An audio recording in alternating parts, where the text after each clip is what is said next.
Un saludo, queridos seguidores de disidentia.com. En este nuevo programa vamos a hablar de lo que vienen a llamar el gran reinicio y por otro lado también lo llaman el gran reseteo. Nosotros lo vamos a llamar el gran reinicio a propósito de los mensajes que se lanzan de diferentes instancias gubernamentales y transnacionales, de la oportunidad que presenta, al parecer, la epidemia para replantearlo todo y acometer una serie de cambios y un gran reinicio, por así decir, casi básicamente, yo creo, de la civilización occidental y del mundo desarrollado, y a la par con él, pues el mundo por desarrollar, ¿no? Es decir, pues no sé exactamente qué es lo que se quiere decir con esta expresión de gran reseteo o gran reinicio, pero tiene algunas sombras o algunas cosas que pueden ser inquietantes para unos y para otros seguramente ilusionantes, pero no lo sabemos. Y para eso hacemos este programa, para debatir sobre ello. Y cuento para debatir sobre este asunto, sobre el gran reinicio, con dos contertulios más, aparte de un servidor. Y ahora mismo pues voy a pasar a saludar a nuestros compañeros, mis compañeros en este programa, que son, por un lado, Carlos Barrio, que es crítico de cine, y bueno, yo creo que es como un filósofo amateur, si se me permite decirlo así. Sí, muy Un, amable, sentido más literal del término. Eso es. Y tenemos también, como no, a nuestro querido compañero Luis Ignacio Gómez, que es bioquímico. Y bueno, Carlos, tanto Carlos como yo, aunque estemos en ciudades distintas, estamos en España, él está en Valladolid, yo estoy en Madrid, pero el que no está en España es nuestro compañero Luis Ignacio Gómez, que está en Alemania, en Leipzig concretamente. Un saludo, Luis. Un saludo muy cordial, Carlos, un saludo, Javier, un saludo a todos los televidentes y oyentes de nuestros podcasts en Disidencia. Desde Leipzig, hoy han caído las primeras chispas de nieve, ya se entrevé un poquito el invierno y en casa porque iba a ser distinto aquí en Leipzig que en Madrid. Estamos en casa todos por culpa de este maldito virus. Maldita sea. Bueno, pues habéis oído de qué va el programa, es decir, el nombre del programa es El Gran Reinicio, lo que quiera que signifique, pero a mí me pone un poco, y el artículo que publica nuestro amigo y compañero José Carlos Rodríguez en disidentia.com, él lo titula El Gran Reinicio, la refundación del capitalismo y otras hierbas.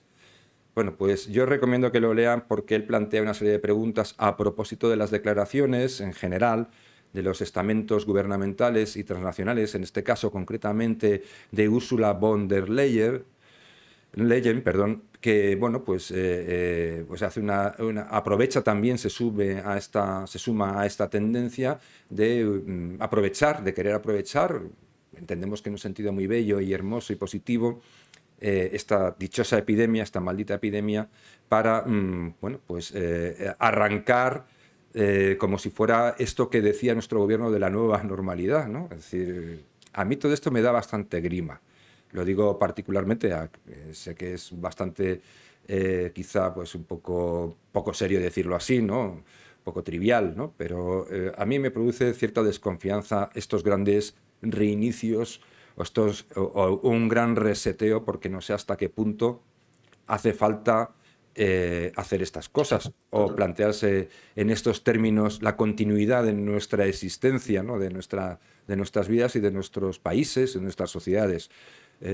Cualquiera de los dos puede intervenir, pero me gustaría que empezarais a arrojar algún tipo de luz de qué os parece. Carlos o Luis, el que levante la mano, estáis en pantalla, va del primero. Carlos, dispara, venga. Bueno, pues Bueno, Carlos, venga. empiezo yo. Vamos a ver. Yo creo que con el gran reseteo básicamente se plantean como tres posibles interpretaciones. Podemos decir, en función, yo creo que del grado de conspiranoia que queramos asumir. Por un lado está una interpretación, digamos, más conspiranoica, en el sentido más estricto del término, que aludiría pues a una tendencia que no es nueva, que ha existido a lo largo de la historia, hacia una especie de gobierno mundial, ¿no? Hacia la existencia de una inteligencia a nivel global formada por determinados gobiernos de superpotencias, ciertas multinacionales, élites intelectuales que estarían, digamos, en el sentido un poco del filósofo rey de Platón, ¿no? En condiciones de poder determinar o dirigir un poco por dónde debe ir el mundo desde el punto de vista de la economía, de la política, de la cultura, ¿no? Eso sería pues una interpretación conspiranoica en el sentido de que, bueno, si uno analiza los actores que están ahí involucrados, pues China, la Unión Europea, grandes corporaciones, ciertos gobiernos de signos políticos más bien tirando a socialdemócratas, ciertos intelectuales que hacen alarde de ser liberales, o incluso personalidades como George Soros, ¿no? Que así mismo se considera un liberal y un parte de la sociedad abierta, ¿no? Entonces, digamos que parece como que es un revuelto ahí que no casa demasiado muy bien con esa idea. ¿Qué pueden tener en común personas que teóricamente comparten ideas que en principio son antitéticas? Esa sería, pues, yo creo que una interpretación un tanto conspiranoica del asunto. Luego hay otra interpretación que a mí me parece más plausible o más interesante, que tampoco es nueva, y que ya anticipaban en dos autores cercanos al marxismo occidental o digamos al post-marxismo, pues, como son el geógrafo Michael Hart, Toni Negri, el famoso comunista italiano, ¿no? Que estuvo vinculado con las Brigadas Rojas y tal, y bueno, que es un pope, ¿no? Digamos, del comunismo occidental, ¿no? Que en torno al año 2000 publicaron un libro que fue muy controvertido en el ámbito de la izquierda, que se llamaba Imperio. En este libro plantea una tesis herética para la izquierda, ¿no? Que siempre ha visto la globalización como un enemigo, ¿no? Como una forma, dentro de la línea leninista, como una forma de expansión del capitalismo en su vertiente más imperialista, ¿no? Entonces estos autores defendían que la globalización presentaba precisamente una oportunidad para que las ideas, digamos, de izquierda más radical pudieran difuminarse en el mundo. Este tipo de planteamientos, digamos que permearon algunas interpretaciones de lo que se llamó el socialismo del siglo XXI, o el Foro de Sao Paulo y demás.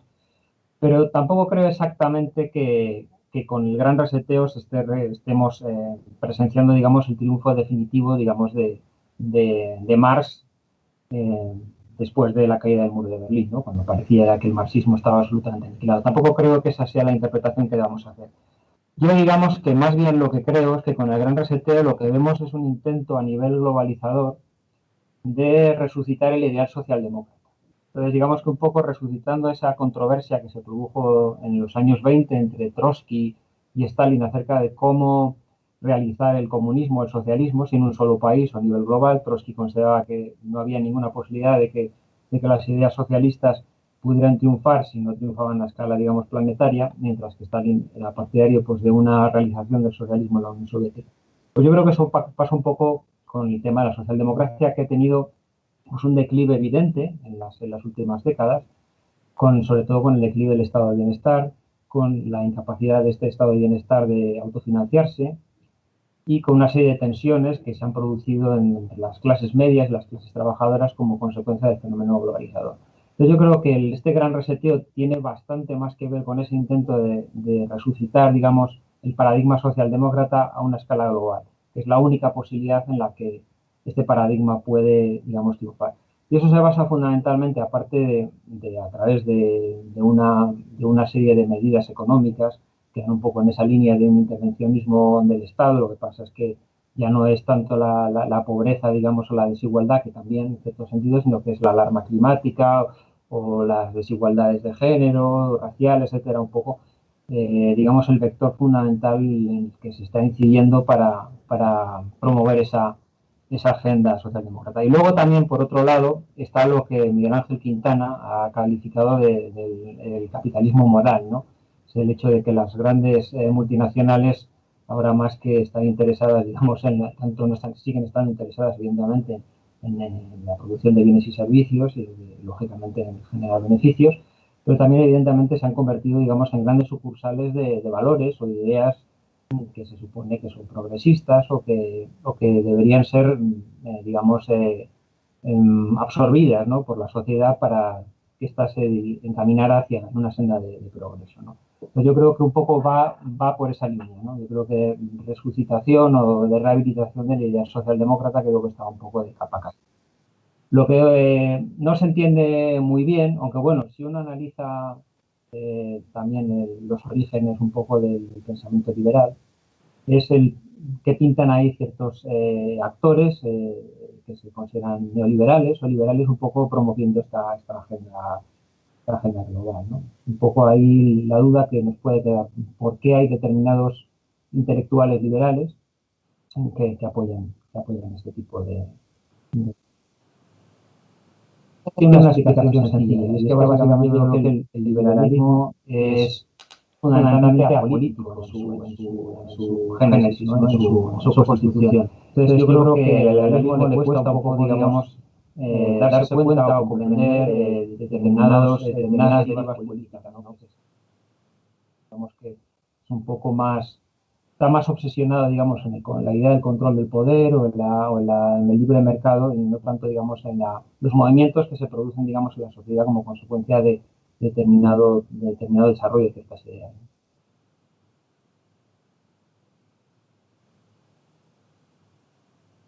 Sí, muy interesante lo que nos cuenta Carlos, y coincido en buena parte con él en lo que dice, ¿no?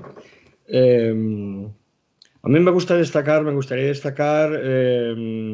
par de cosas, un par de detalles que se me antojan importantes, ¿no? Independientemente de que efectivamente el pozo ideológico, en este caso sociopolítico, del que bebe la iniciativa del Foro Económico Mundial a la hora de proponer este gran reinicio, ¿no? Este Great Reset. No es de ahora, es decir, ellos no han inventado absolutamente nada, han recogido ideas que venían desde atrás. Yo creo que sí, como comenta Carlos, tiene que ver un poco con un intento de reanimación de la muy decaída socialdemocracia, sobre todo en Europa sí, sobre todo en Europa fundamentalmente. Y llama la atención, me llama la atención la oportunidad que han querido aprovechar, ¿no? Eh, Esta crisis pandémica del coronavirus está resultando ser un laboratorio maravilloso de experimentación para todo tipo de corrientes y propuestas sociopolíticas habidas y por haber, ¿no? Los políticos, por un lado, están comprobando cómo pueden adoptar medidas políticas. No las vamos a calificar ni de liberales, ni de iliberales, ni de socialistas, ni de comunistas. Medidas. Sin que los administrados pongan excesiva energía en la oposición ante esas medidas. Nos estamos comportando todos de manera muy responsable y muy obediente. Esto da prueba, por un lado, de que sigue habiendo los políticos siguen teniendo, a través de las instituciones, un determinado nivel o cuentan con un determinado nivel de confianza por parte de los administrados, y también, lógicamente, los efectos, en este caso, a mi modo de entender, devastadores de los sistemas educativos en las últimas 3, 4, 5 generaciones de contemporáneos, que han producido precisamente eso, ciudadanos obedientes, ciudadanos con poco interés por sobresalir y ciudadanos con mucho interés por sentirse bien, ¿no? Es muy interesante cuando nos paramos a ver la página web del Foro Económico Mundial, cuáles son los contenidos que ellos destacan, ¿no? Y me llama mucho la atención el hecho de que hagan muchísimo hincapié desde el primer momento en una larga serie de visiones totalmente apocalípticas de lo que está ocurriendo. Pero no solamente, como decía Carlos, de la pandemia, de la COVID, sino también el cambio climático, la desigualdad, la pobreza en el mundo, etcétera, etcétera, ignorando en muchos de estos casos la realidad de los datos que nos está contando otras historias, ¿no? Respecto porque me pareció interesante lo que comentaste, Carlos, yo no encuentro en el Foro Económico Mundial ni en Davos a ningún liberal.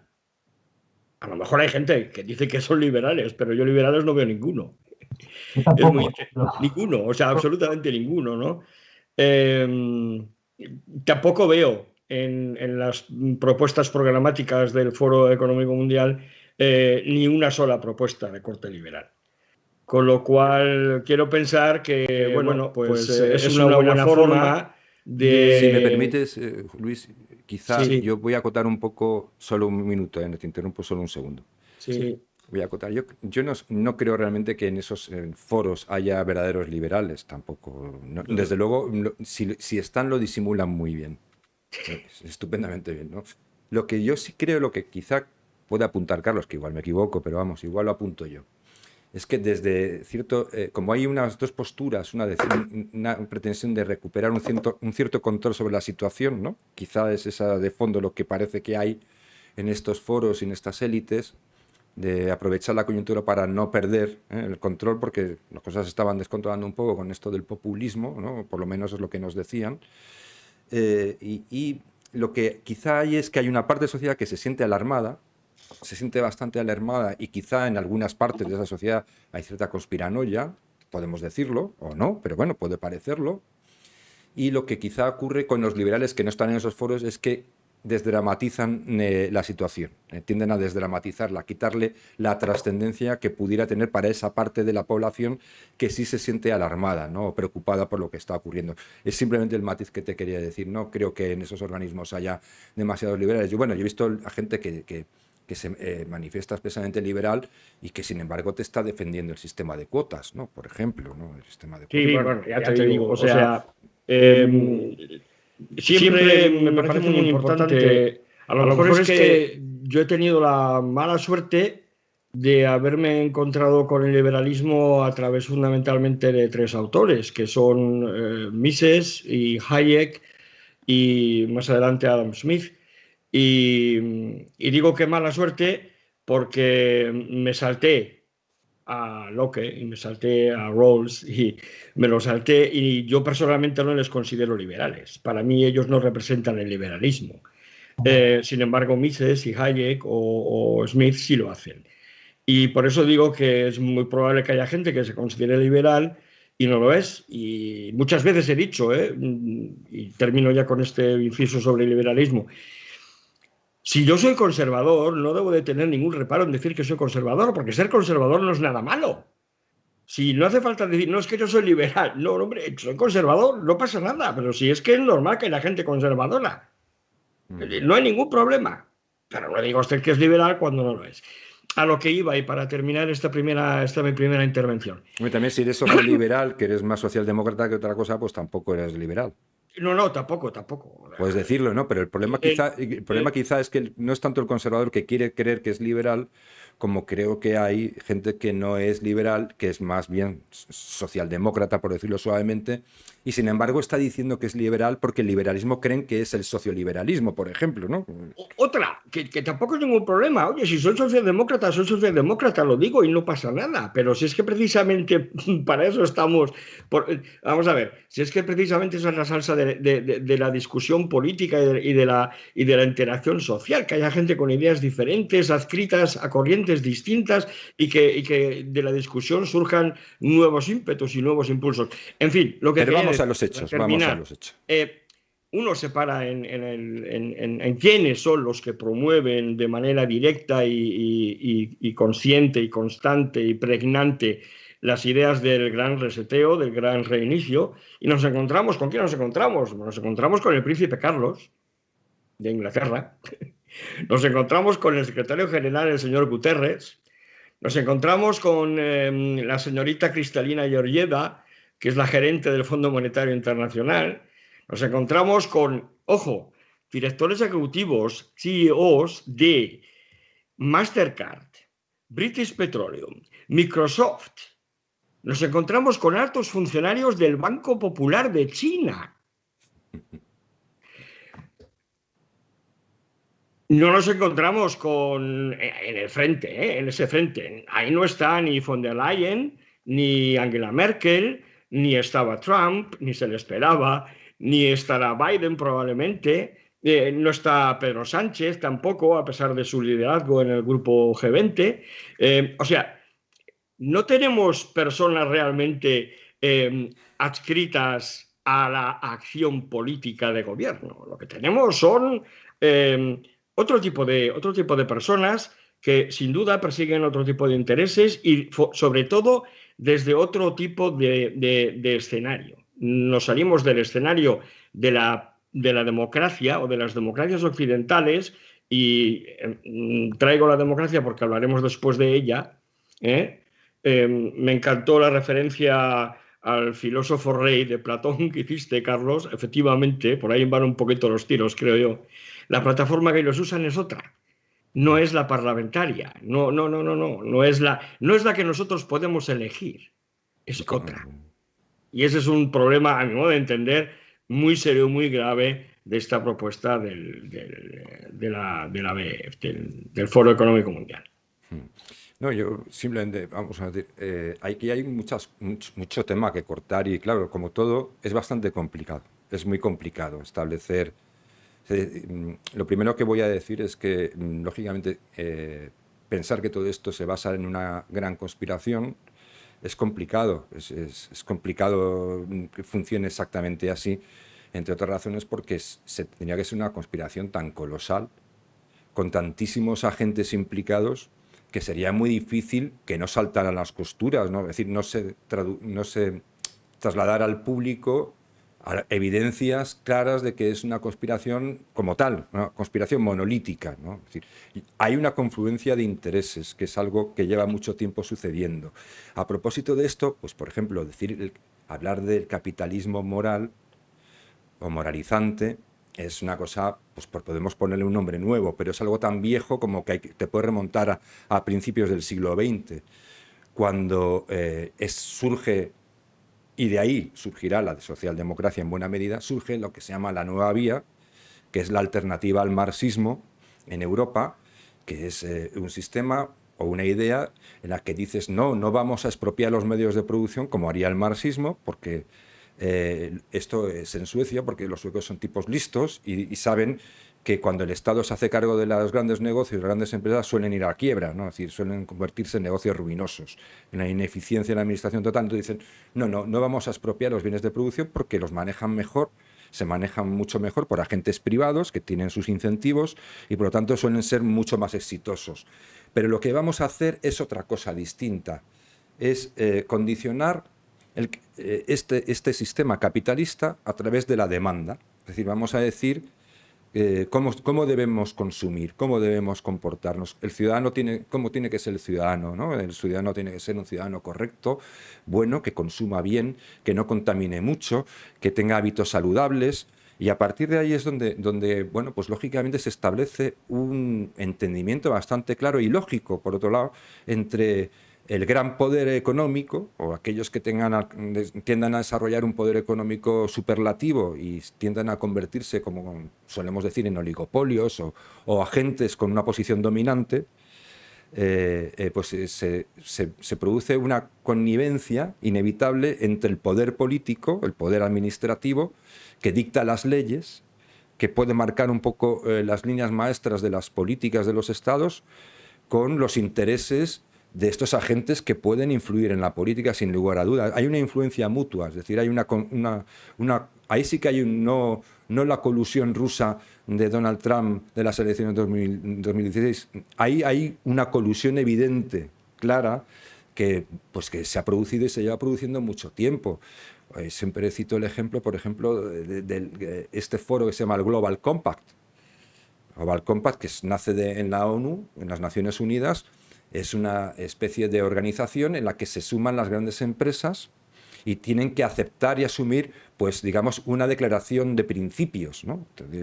Y hay que ser aceptado, ¿no? Es como un club, pero esa declaración de principios, si tú la lees, te das cuenta de que tiene muchísima ideología por medio. Es decir, no es una cuestión puramente técnica o, digamos, de una serie de, bueno, pues de... una declaración ética en unos estándares muy generales, ¿no? Que prácticamente todo el mundo podría asumir, ¿no? Pero no, eso es una declaración con sesgo bastante ideológico, pues no impuesto por un foro en concreto, sino porque yo creo que a veces la ideología sirve para enmascarar básicamente los intereses. muchas veces la ideología se convierte en una máscara de intereses. Y esto, pues yo creo que hay que ponerlo de relieve. Ahora podemos llamarlo eso capitalismo moral. Bueno, pues esto, vivimos en una época posmoderna en la que inventar términos pues es una forma de reafirmar alguna idea, ¿no? Pero yo creo que es de muy largo recorrido. Yo es lo que apuntaría de entrada ahí. Esto no quiere decir que, y ya termino, no quiere decir que no haya detrás, pues sí, pequeñas conspiraciones o pequeñas maniobras. No hay duda de que a la mayoría de los partidos de cualquier país en un entorno global le interesa no ir muy a contracorriente de ciertas confluencias de intereses, pero por su propio interés, porque puedes estar presente en esos foros, y estar presente en esos foros te da más influencia, también te da posibilidad de acceder a partidas presupuestarias que se generan a propósito de determinados proyectos. Por ejemplo, los medioambientales pues van a acumular una cantidad de recursos económicos, por lo que parece, enormes. ¿Quién no quiere no tener una parte de ese pastel? ¿Qué partido o qué líder de un partido político europeo, en este caso, va a plantarse en contra de esa iniciativa y decir a sus conmilitones: nosotros no vamos a estar ahí, por lo tanto, olvidaos de tener ningún puesto en esta organización, olvidaos de acceder pues a la oficina de no sé qué de la ONU, olvidaos, yo no os voy a poder promocionar aquí porque nosotros vamos a ir a contracorriente de todo esto? Es muy difícil, es una cuestión también que hay que tener en cuenta, ¿no? Yo creo que los incentivos que genera el dinero cuando es capturado por las ideas llenas de luz y de bondad, pues al fin y al cabo, pues los hombres, pues como decía este norteamericano, que ahora mismo no me voy a acordar, que no es Jefferson sino Madison, decían: los hombres no somos ángeles y por lo tanto pues ocurre lo que ocurre, ¿no? Yo creo que a mí me da más miedo esto que una gran conspiración, porque esto, ¿quién lo controla? Muy brevemente, el capitalismo no está muriendo a manos del corporativismo clientelar. Sí, pues eso también, claro. Si alguien alguna vez pensó que tras décadas de lobismo brutal, las relaciones entre empresa y Estado iban a ser asépticas y no iba a haber ningún tipo de interés, de incentivo, de connivencia, de proceso de aprendizaje, de proceso de perfusión, de ósmosis, de incluso simbiosis, es que estamos esa persona está muy apartada de la realidad, ¿no? El capitalismo muere a manos del corporativismo clientelar. Es una pena, pero es así. Y creo que quería contarnos algo, Carlos. Perdona, Carlos. Sí, no, básicamente aclarar un poco la referencia al liberalismo. Evidentemente no me estaba refiriendo a que los órganos de decisión, lógicamente, por de Davos liberales, otras cosas, porque la mayoría de las personas que están en estas posiciones tampoco tienen unos grandes intereses intelectuales. Me estaba refiriendo a ciertos intelectuales que se significan como liberales, para cosas que lo sean, y que generalmente tienden a denigrar cualquier tipo de discurso que hable de una colusión o una confluencia de intereses contrarios a los intereses del mercado. Estaba pensando en un intelectual como Bernard-Henri Lévy, que bueno, es discutible que sea liberal, él se autodenomina liberal, bueno, en su momento fue marxista, luego fue un joven filósofo, etc. O también me estaba refiriendo a escala nacional en un pope de Mariana como Francisco Capella, ¿no? Que también llama conspiranoicos y enemigos del liberalismo a aquellos que consideran que en buena parte de estas instituciones internacionales económicas están copadas por personalidades y por grupos de presión e interés que no responden para nada a los intereses del libre mercado, ¿no? Eso es un poco a lo que me estaba refiriendo. ¿De por qué puedan estar apoyando? Bueno, al final el intelectual también es un poco arrogante, ¿no? Le gusta un poco el tener un protagonismo y lógicamente vas a tener mucho más protagonismo y vas a tener muchos más altavoces mediáticos si evidentemente estás nadando a favor de corriente, ¿no? que nadando contra corriente. Nos sobra un poco clarificar ese punto, ¿no? A que me refería. Lógicamente, evidentemente, el liberalismo, si uno se lee a Mises, se lee a Hayek y tal, pues no tiene nada que ver, ¿no? con este tipo de políticas estatistas y totalmente intervencionistas, y es un dirigismo totalmente escala planetaria, ¿no? Pero no deja de ser un... Pero Carlos, ahí también hay un tema, permíteme, porque para darle un poco de ir un poquito más allá, yo creo que en el fondo también subyace detrás de esto una distinción fundamental que se ha expresado en varios sucesos que hemos vivido recientemente, sociológicos o políticos, y es que en cierta forma se está estableciendo la idea de que el mundo solo puede ser dirigido por un tipo de personas, una serie de llamémoslos expertos, llamémoslos intelectuales o pseudointelectuales, mejor dicho, según lo que estaba apuntando Carlos. Es decir, a mí me preocupa bastante esta idea también que hay de fondo y que está, se quiera o no, expresándose de forma sutil a veces y de otras formas de forma bastante descarada, de que la democracia en sí, como la sabiduría de la mayoría, es una idea peligrosa. Y que no es conveniente, ¿no? Que sí, que la sabiduría de la mayoría está muy bien, pero si se dan una serie de condiciones que ahora mismo no se dan, por ejemplo, y como no se dan, pues habría que ir a un tipo de democracia distinta en la cual pues existiera una serie de personas cualificadas, los cualificados, que pudieran en un momento dado pues incluso otorgarnos el salvoconducto para votar o no votar. Estamos cualificados para votar. Esta idea ahora mismo que se impone, y que lo hemos hablado alguna vez en otro programa, de que en general la gente es estúpida. Es manipulable, es estúpida, está desinformada. Es decir, todo ese tipo de ideas se están repitiendo muchísimo y llegan desde diferentes flancos, no llegan desde un solo núcleo, sino que la repiten muchos sujetos, muchos agentes están lanzando esa idea de forma peligrosa, se amparan en el populismo, ¿no? Es como aquí en España, por hacer una pequeña simbología, aunque no venga muy a cuento, pero yo creo que sí puede valer como para explicarlo un poco. Es decir, ocurre a ratos, me da la sensación de que es como en España con Podemos, ¿no? Como España tiene un problema con el modelo político, por diseño o por práctica, lo que sea, pero evidentemente la corrupción en España no son una serie de casos aislados. Hay una corrupción que parece que tiende a ser un poco sistémica o cuando menos exageradamente notoria. Entonces aparece un partido como Podemos que se apropia de ese discurso de vamos a luchar contra la corrupción, vamos a tal. ¿Qué ocurre? Que en el momento que esa verdad cae en manos de alguien que es poco confiable o que puede parecernos poco confiable, el problema deja de ser señalado porque si lo señalas te van a asociar con ese elemento no peligroso, ¿no?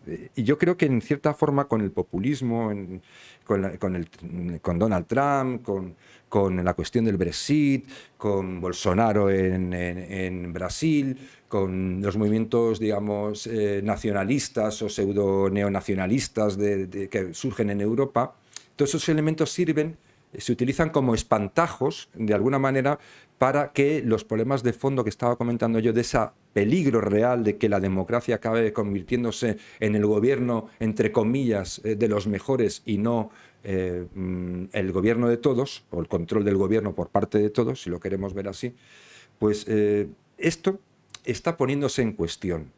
Y se utilizan muchas cosas. Y yo creo, por eso digo que este es un problema, el programa en sí es muy complicado, porque se entremezclan demasiadas cosas, se entrecruzan demasiados problemas, y es muy difícil separar unos de otros. Pero yo creo que de fondo, si me permitís, hay un cierto interés por trasladar el poder a unas élites supuestamente cualificadas. Vamos a ver, Javier, clarísimo lo que cuentas. Es decir, veamos quiénes están detrás de la iniciativa del gran reseteo, ¿no? Del gran reinicio. Es un conglomerado de grandes empresas, de grandes empresarios, es un conglomerado de sociólogos, es un conglomerado de políticos que representan, atención, organizaciones supranacionales, y ninguno de ellos está sujeto a ningún tipo de control, ni democrático, ni de votación, o sea, ninguno. Y no solamente eso, sino que además están acostumbrados a hacer lo que quieren y cuando quieren, porque disponen de los medios, tanto de poder, influencia en los gobiernos, como de los medios económicos. A ver, es que esto es muy sutil. Medios económicos, tras la celebración de la última reunión en Davos, nos enteramos de que estas personas han montado a nivel mundial, ojo, no en mi pueblo, a nivel mundial, una organización juvenil que se llama la Comunidad de Global Shapers, y los Global Shapers son 10.000 personas ya que trabajan en más de 400 centros, que son los hubs, en 140 países. Y esto ha surgido en cuestión de 3 meses y medio. Perfectamente financiado y perfectamente coordinado. Y no se dedican a lanzar mensajes estrambóticos, sino que en algunos casos son mensajes tremendamente subliminales. Por ejemplo, desde el Foro Económico Mundial nos dicen que tenemos que reintegrar el capitalismo y el socialismo. Y cuando hablan de reintegrar el capitalismo y el socialismo, se extienden, te invitan a leer un PDF, y leyendo el PDF, lo último en lo que piensas es en Suecia, en lo que piensas es en China. Y el modelo chino, a nivel global, entendido como el modelo a seguir por la globalización, lo digo entre comillas porque tampoco es algo que me guste demasiado, luego llegan los conspiranoicos, como decía Carlos, de NOM y estas cosas, no me parece un modelo adecuado desde el punto de vista, lógicamente, de alguien como yo, que soy un acérrimo defensor de la libertad individual, ¿no? Y de la libertad política y de la democracia en el sentido de participativa, representativa y que implica cambios en el gobierno cada determinado tiempo en función de la gestión, buena o mala, de los gobernantes. Con todo eso que acabo de decir yo ahora en la última frase, pretenden terminar de un plumazo. Carlos, ¿cómo lo ves tú? Pues básicamente estoy de acuerdo. De todas formas, con respecto a las prevenciones, con respecto a la democracia, tampoco es un fenómeno nuevo. Ya autores...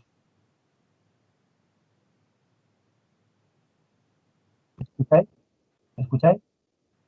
Ahora sí. No, que decía que respecto a las prevenciones contra la democracia no es un fenómeno nuevo, ¿no? Y está en Madison, en Federalista, ¿no? Siempre digamos que la democracia ha sido vista, bueno, Pericles, ¿no? Siempre ha sido vista con recelo desde el punto de vista sustantivo. Es una forma de gobierno que puede dar lugar a malas decisiones. Otra cosa es que esas decisiones tengan su legitimidad por venir de la mayoría, ¿no? Pero también desde el punto de vista formal, ¿no? De los análisis económicos de la democracia, ¿no? El teorema de Arrow y tal, todos estos teoremas y todas estas formulaciones de análisis matemático de la democracia, pues ponen sobre el tapete eso, ¿no? Que la democracia es un mal sistema en el sentido en el que las preferencias individuales no siempre tienen una traducción fiel en las decisiones colectivas, ¿no? Carlos, solo una cosa, es que me parece muy interesante y podemos ir ahora, si os parece, a ello. Sí. Cuando se habla, por ejemplo, ese miedo a la democracia que se exacerba con el nazismo y con estas ideologías en ese siglo, de hecho, luego, después de aquello, las democracias que van estableciéndose en Europa son democracias relativamente limitadas precisamente en prevención de que vuelva a suceder aquello, ¿no? Entonces, claro, hay siempre una frase que surge cuando dicen, no, es una cuestión de cultura porque si la democracia, la sociedad es culta, las personas están formadas, la democracia se garantiza y se vuelve más segura, es decir, un modelo más seguro porque las personas son más responsables y más conscientes, más intelectualmente competentes. Entonces siempre se dice, pero fíjate que en Alemania, siendo la sociedad más culta de Europa en aquel entonces, fíjate lo que sucedió. Y aquí voy a decir la idea fundamental, es decir, esa idea de que la sociedad alemana en pleno, en sí, de forma como se dice ahora transversal, era extraordinariamente culta, es una falacia. Totalmente, sí. Es decir, lo que tenía la sociedad alemana era una élite bastante más amplia, más extendida, más numerosa, extraordinariamente culta, que sería posiblemente de las más cultas de Europa, me imagino, en competencia directa con la británica, entiendo yo, ¿no? Pero esa idea de que la sociedad alemana era muy culta, es decir, no, comento esto simplemente y ahora te dejo ya y perdona por la interrupción, pero lo comento esto porque esto entra directamente con la idea de que el pueblo es peligroso y que el pueblo toma malas decisiones. Yo creo que cuando ha ocurrido algo grave, el pueblo en todo caso ha sido conducido sin alternativa posible hacia tener que tomar dos decisiones entre la mala y la peor. generalmente, ¿no? Y esto es generalmente responsabilidad de las élites, que son las que deben ofrecer, que sí debe haber unas élites, porque pueden ir por delante en vanguardia, identificando y analizando cosas, y luego pues esas cosas se van haciendo populares, del conocimiento popular, ¿vale? Pero en ese sentido está bien, la élite siempre va a existir, no hay que hablar de la élite siempre como algo malo, ¿no? Una élite bien formada no tiene por qué ser per se mala, ¿no? Siempre hay gente más preparada que otra, ¿vale? Pero la cuestión está en que son las propias élites las que a veces nos juegan malas pasadas, ¿no? Es decir, nos conducen a caminos terribles, ¿no? Hace poco tenía una discusión incluso de que bueno, pues que si el nazismo ganó con mayoría absoluta y tal, no ganó nunca con mayoría absoluta, estuvo a punto. Pero, claro, también planteando unas elecciones en unos términos de violencia física y de amedrentamiento salvaje. Y aún así, con todos esos recursos para amedrentar al pueblo alemán, no consiguió la mayoría absoluta. Cabe destacar que, por ejemplo, en este caso hay que decirlo, porque también la sensatez, aunque tengas unas determinadas ideologías, la sensatez es humana y es importante. Los que se mantuvieron firmes fue el Partido Socialdemócrata, que apenas perdió de unas elecciones a otras, creo que fueron 70.000 votos. Mantuvo más de 7 millones en las anteriores y las siguientes. Se derrumbaron otros. Y lo que permite a Hitler llevar adelante su plan diabólico, por decirlo así popularmente, de forma chabacana, es el apoyo del Partido Conservador alemán. Si no es por el apoyo del Partido Conservador alemán, no hubiese podido declarar el Tercer Reich. La ley de Pape, famosa. Eso es. Es decir, pero ahí el pueblo, ¿hasta qué punto eso es el pueblo que votó mal? Bueno, pues el pueblo votó mal, sí, en una buena cantidad, pero ¿en qué condiciones votó el pueblo? Claro. Es decir, tú ibas a votar en muchos lugares, te rompían las piernas, como si sabían de que no ibas a votar al partido nazi. En muchos pueblecitos, lugares más... Eso lo vemos aquí en España. Si te das una vuelta por el País Vasco, donde está la democracia perfectamente instaurada, vete a algunos pueblos del País Vasco y dime qué libertad se respira en ellos. Hay un evidente ambiente de coacción política, ¿no? De coacción y de amenaza. Y nada más, perdona pero es que creo que esa parte igual era interesante. Disculpadme. Sí, no, lo que estabas apuntando, hay un libro muy interesante de un catedrático de historia contemporánea de la Universidad de Valladolid, que es un experto en el periodo de Weimar, entre guerras, que es José Ramón Díaz Espinosa, precisamente apunta esa tesis que tú dices, ese mito que se fue creado por autores como Walter Benjamin, acerca de ese carácter supuestamente ilustrado de la sociedad alemana, que estaba.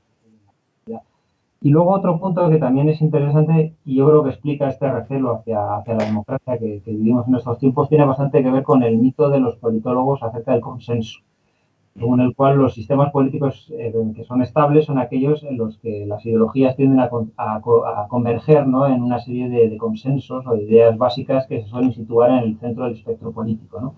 Entonces, claro, en la democracia, en tanto en cuanto pues, te pueden surgir propuestas que se salgan un poco de esas ideas de consenso, ya sea en Hungría, en Polonia, con Donald Trump, con Bolsonaro, pues claro, son evidentemente amenazas, ¿no? Entonces, yo creo que también va un poco por ahí, pero es cierto lo que dices, ¿no? Que al final son espantapájaros, ¿no? Que se ponen un poco para desviar la atención de que realmente la sofocracia, ¿no?, o la tecnocracia sigue siendo un poco el ideal, ¿no?, a seguir, ¿no? Que supone, evidentemente, pues es un recelo hacia la democracia como una pésima forma de gobierno. Sí, la desconfianza de la gente, sí. Claro, sí, no sé qué os parece a vosotros, a mí me llama mucho la atención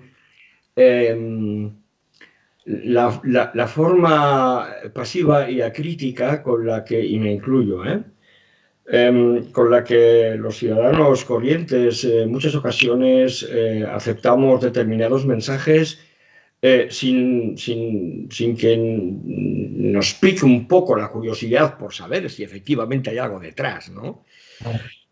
El Foro Económico Mundial, en esta página web que os comentaba del gran reinicio, hace una afirmación muy interesante. Os vuelvo a recordar que en este grupo, en este núcleo duro, están los CEOs de Mastercard, de British Petroleum, de Microsoft, de un montón de grandes corporaciones, ¿no? Las ONG, ¿no? Sí, y las ONGs también, claro. Digo que las corporaciones son las ONG del momento. curiosamente, uno de los mensajes que ha calado en la gente, fijaros en la discusión que tenemos en España o que tenéis en España con el tema de la privatización de la sanidad en Madrid, ¿no?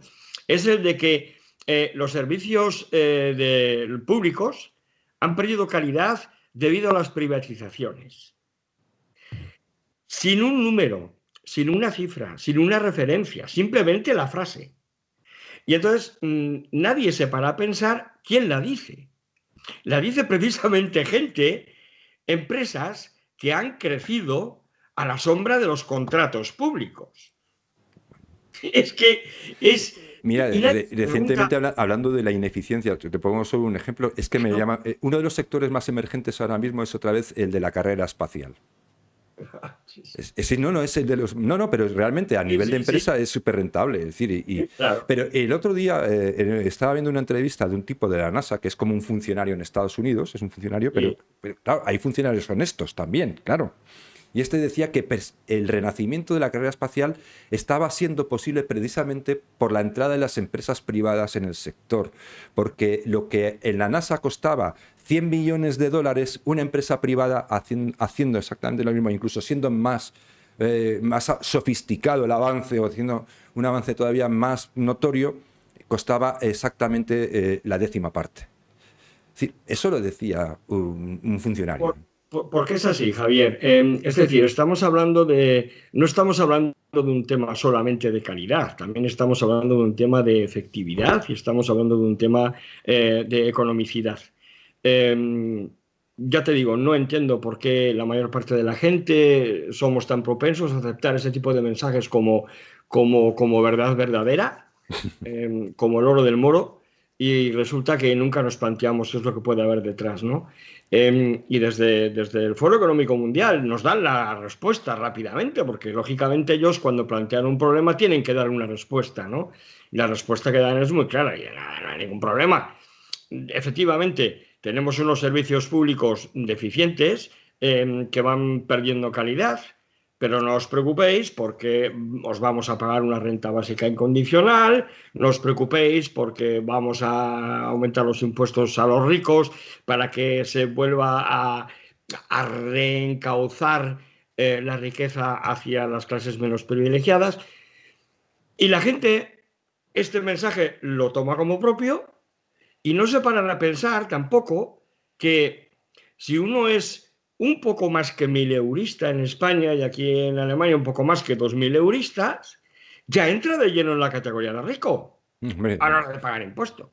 No sé qué vas a contar. Entonces resulta que la presión va a recaer sobre la clase media trabajadora por lo general, Sí. Y es la clase media trabajadora o los autónomos en muchos casos los que pagan el pato y los que aceptan estos mensajes de buen grado.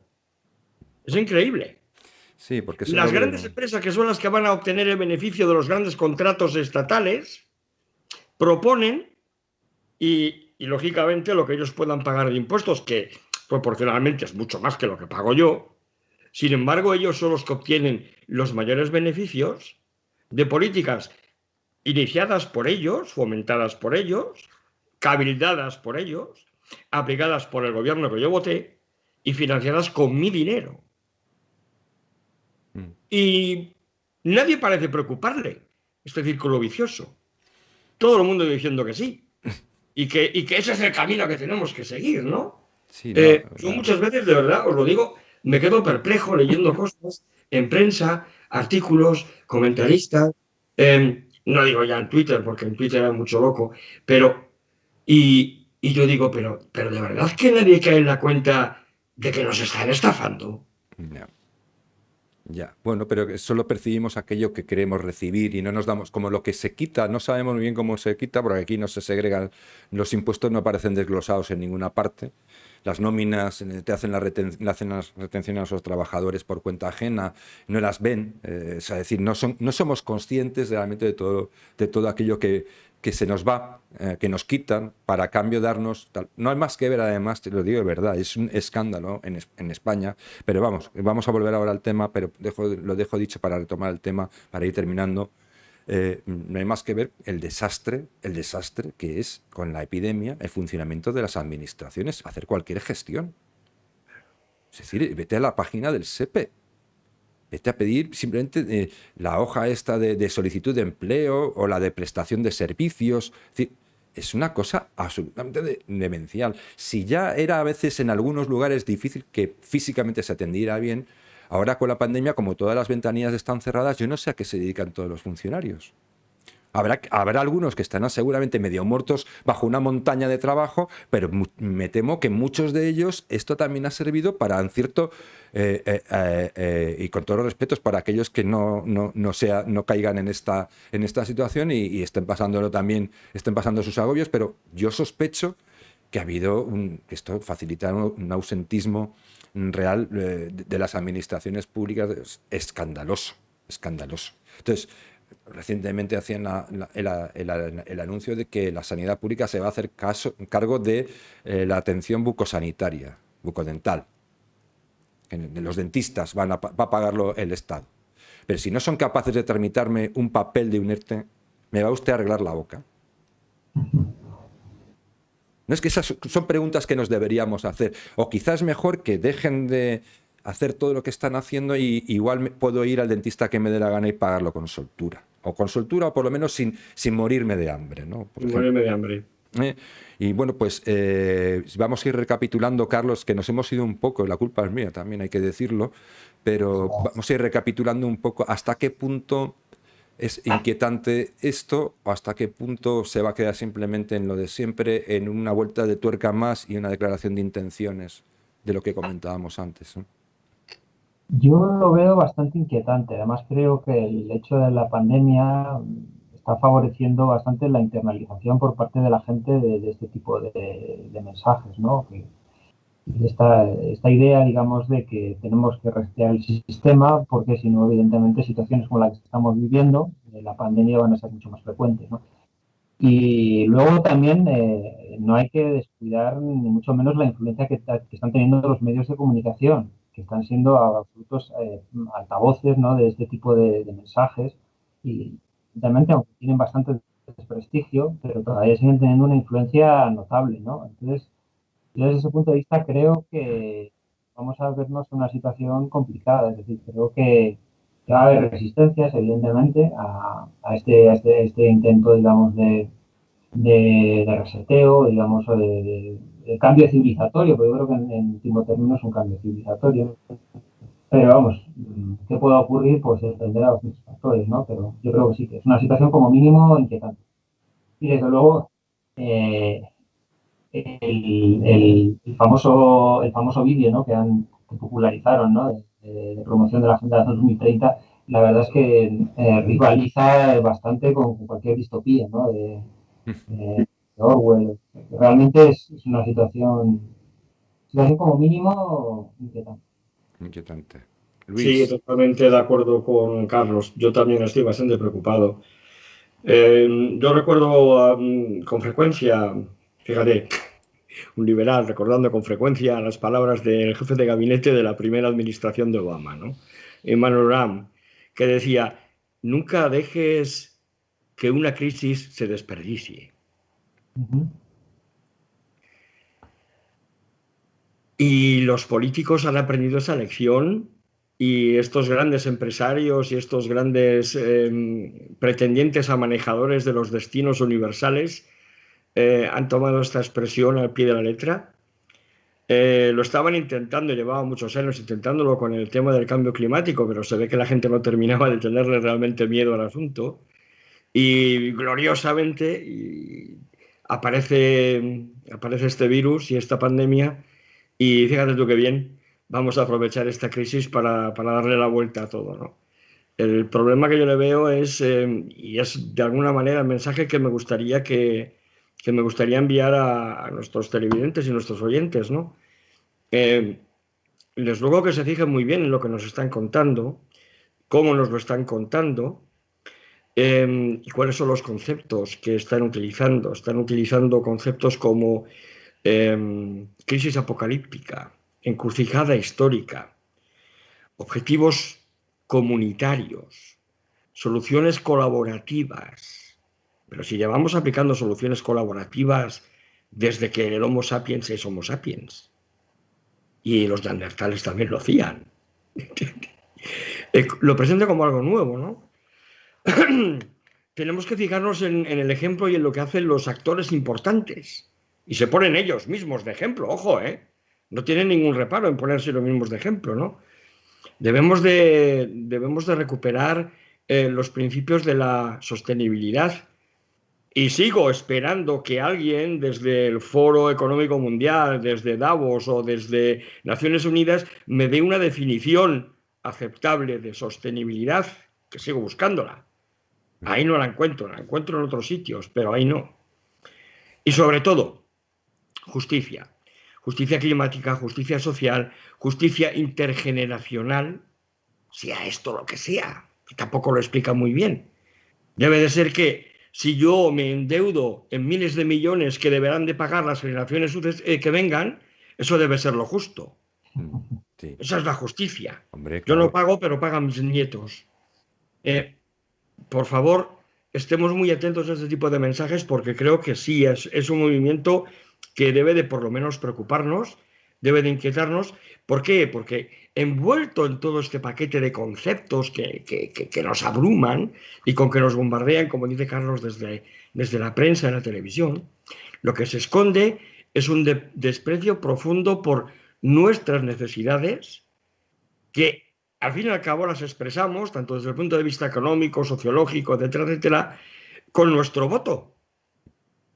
Poner en tela de juicio la democracia, que sí, no es un sistema perfecto, pero es probablemente el mejor que tengamos. El menos malo.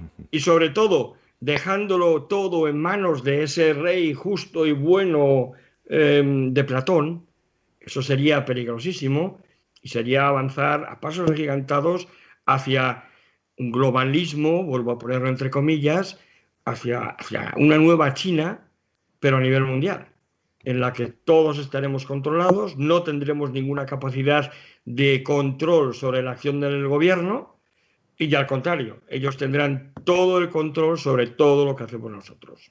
Claro. Y yo creo que ese es el mensaje, el núcleo del mensaje del gran reseteo, ¿no? del gran reinicio. Y como consigan al final eliminar el dinero en efectivo, aunque ha habido ciertas prevenciones, ese día habrá un organismo o una serie de organismos que podrán entrar en tu cuenta, coger aquello que es necesario para todo este estupendo mundo distópico y si acaso dejarle algo en la cuenta corriente para que usted coma ese mes, si tiene suerte. No, tampoco, habrá plátanos del pueblo. Sí, habrá plátanos del pueblo. Fíjate, sueldo mínimo interprofesional, el salario vital este famoso, y plátanos por pueblo, es decir, vamos al comedor comunitario, exactamente igual que en la República Democrática Alemana de hace apenas 30 años. Pues bueno, ya te lo dicen en el vídeo, no tendrás nada, pero serás feliz. Exacto, lo dicen ellos, sí. No Buen final, Carlos. Sí, la propiedad desaparecerá, no tendrás nada, pero serás feliz. Pues muchísimas gracias por vuestra participación. Creo que es un programa bastante...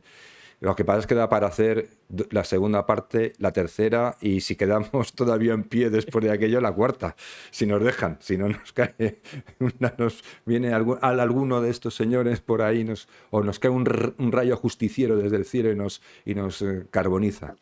Pues nada, lo dicho, muchas gracias por participar y quedamos emplazados a una segunda parte de este programa que seguramente a nuestros seguidores les parezca interesante. Y como les digo siempre, para terminar, pues ya saben ustedes, pues que tengan una semana lo más llevadera posible y muchas gracias por estar ahí.